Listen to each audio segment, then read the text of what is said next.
Salut. La langue est-elle sexiste? À quel point le machisme se cache derrière les mots? Procureuse, autrice, proviseuse, sapeuse-pompière. La langue n'est pas innocente. Non. En fait, la langue est parfaitement innocente, mais elle est le miroir de la réalité de la société qui, elles, ne sont pas innocentes. D'un côté, on peut s'interroger sur la manière dont on parle des femmes, sur l'image des femmes qui ressort de la pratique langagière, et d'ailleurs, des sous-entendus discriminatoires ou péjoratifs se cachent même là où on ne l'imagine pas, dans des expressions auxquelles nous sommes tellement habitués qu'elles passent inaperçues. Ah, fils de pute. Pourquoi si le connard c'est lui, on insulte sa mère? T'es énervé, t'as tes règles? Non, je m'énerve même quand j'ai pas mes règles. C'est une hystérique mal baisée. Pardon?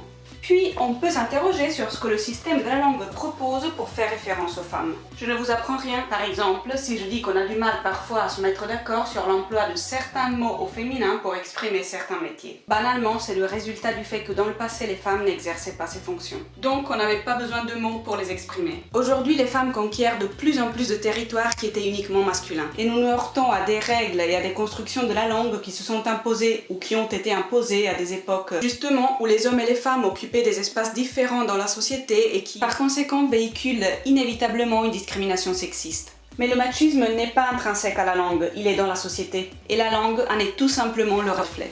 Parce que, ne l'oublions pas, la langue est vivante, la langue évolue et change en fonction des exigences de communication de ceux qui la parlent. Donc, à ceux qui se scandalisent, s'indignent, se vexent, se disputent, écrivent ou hurlent à propos d'un déterminant ou d'une voyelle, je voudrais dire, c'est vrai que la langue a une forte valeur symbolique et pouvoir nommer quelque chose équivaut à lui reconnaître son droit d'exister. Et c'est vrai aussi qu'il y a un conditionnement par la langue qui fait que si on est habitué à entendre un mot, procureuse, autrice, proviseuse, sapeuse-pompière, nous nous éduquons à savoir que ce mot correspond ou doit correspondre à la réalité.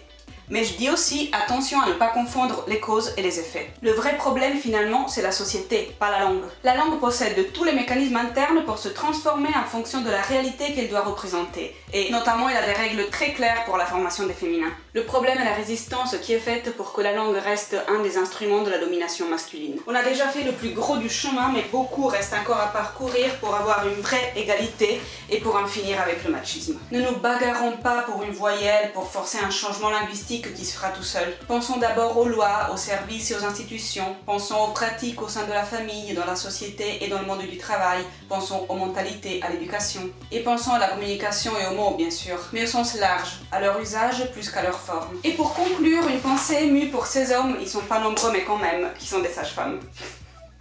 À la prochaine!